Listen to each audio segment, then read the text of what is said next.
Hi, my name is Stephen Haunts from Pluralsight, and welcome to my course on Agile Fundamentals. This course will appeal to many different audiences.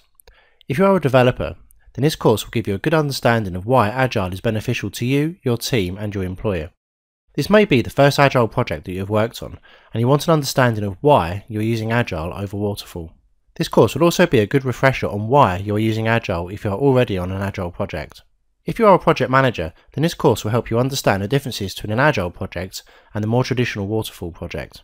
As teams become more self-directed when working on a project manager is still crucial to help ensure the teams are run correctly and that the team delivers on time and budget. If you're an IT or business leader and your company is considering adopting Agile, then this course will also help you understand how this will work and what the benefits are to your organisation. This course is split down into 6 main areas. They are Waterfall development and its problems, followed by a discussion about what Agile actually is. Then we look at some common Agile misconceptions. Then we look at the benefits of Agile to the business. And then we'll take a closer look at 2 of the most common Agile methodologies, extreme programming and the Scrum framework. Let's take a look at these 6 subjects in a little more detail before we get started on the first section of this course. We'll first start by taking a look at the Waterfall methodology. We'll first look into its history and discuss how Waterfall works as a delivery methodology. Then we'll take a look at some of Waterfall's advantages and disadvantages. Once we have covered traditional Waterfall, we'll then take a look at the V model, which is a software development process that is considered to be an extension of the Waterfall methodology. Next, we'll take a look at what it means to be Agile and why we consider using Agile to deliver products and systems to our users. As part of this discussion, we'll take a deeper look at the Agile Manifesto, which contains 4 core values and 12 key principles. It is what's in the Agile Manifesto that underpins the entire reason for trying to deliver an Agile product. Once we've taken a look at what it is to be Agile, we'll then take a look at some of the more common misconceptions around Agile projects. Unfortunately, once people start to hear these misconceptions, they can be used as an excuse to avoid Agile, which is a real shame. In this module, I want to dispel some of these misconceptions so that if you're in a situation where you have to decide whether to run a project in this manner, you can at least decide with a clear understanding. Once we've dispelled some of the misconceptions surrounding Agile software development, we'll then look at the benefits of Agile to the development team. We'll also cover the benefits to the business, and this is the really important part. Agile development is great for software teams, but it is extremely beneficial to a business that embraces it fully. Once we have covered what Agile is, dispelled the misconceptions and talked about the benefits, I want to cover 2 of the most popular Agile software development processes in use today. They are extreme programming and Scrum.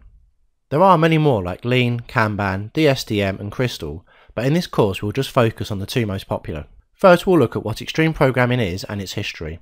Then we'll explore its key activities, principles, values and rules. Then we'll take a look at Scrum and its history. This will include Scrum's key values, roles, artifacts and activities. Once we have a good understanding of extreme programming and Scrum, we'll discuss how it is common to mix pieces of both into a more hybrid approach. This is of course a perfectly valid thing to do if you still adhere to the values and principles of the Agile Manifesto. On February the 11th to the 13th, 2001, at the lodge at the Snowbird Ski Resort in the mountains of Utah, 17 people met to talk, ski, relax and to try and find common ground. What emerged was the Agile Software Development Manifesto. Representatives from extreme programming, Scrum, DSDM, adaptive software development, Crystal, feature-driven development, pragmatic programming and others sympathetic to the need for an alternative to documentation-driven, heavyweight software development processes convened. This group named themselves the Agile Alliance, and this group of independent thinkers about software development and sometimes competitors to each other agreed on the Manifesto for Agile Software Development. Now let's take a closer look at the Agile Manifesto. On this screen we have a direct capture of the 4 core values of the Manifesto. Let's take a look at this as a whole and then we'll explore each value in turn. Starting from the top, we are uncovering better ways of developing software by doing it and helping others do it. Through this work we have come to value individuals and interactions over processes and tools, working software over comprehensive documentation, customer collaboration over contract negotiation, and responding to change over following a plan. Then finally there is a following statement. While there is value in the items on the right, we value the items on the left more. Here they are saying that the items in bold on the left carry more importance than the items on the right, but there is still value in the items on the right. So as an example for the first value, process and tools are still very important, but you should favour individuals and interactions more. Now let's take a more detailed look at these 4 values. For the first of the core values we have individuals and interactions over processes and tools. Software systems are built by people, And to do this properly, they all need to work together and have good communications between all parties. This isn't just software developers, but includes QA, business analysts, project managers, business sponsors and senior leadership, and anyone else involved in the project at your organisation. Processes and tools are important, but they are irrelevant if the people working on the project can't work together effectively and communicate. For the second of the core values we have, working software over comprehensive documentation. Let's face it, who reads 100-page product specs? I certainly don't. Your business users would much prefer to have small pieces of functionality delivered quickly so they can then provide feedback. These pieces of functionality may even be enough to deploy to production to gain benefit from them early. Not all documentation is bad though. When my teams work on a project, they use Visio or similar tools to produce diagrams of, and this is not an exhaustive list, deployment environments, database schemas, software layers, and use case diagrams.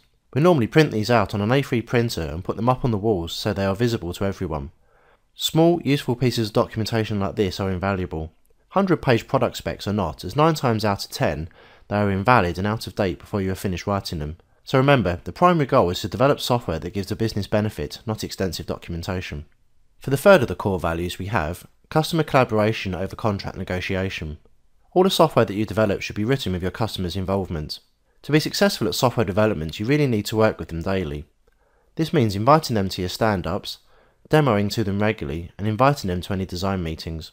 At the end of the day, only the customer can tell you what they really want. They may not be able to give you all the technical details, but that is what your team is there for, to collaborate with them, understand their requirements, and to deliver on them. For the fourth and final of the core values we have, responding to change over following a plan. Your customer or business sponsor may change their minds about what is being built. This may be because you have given them new ideas from the software you delivered in a previous iteration.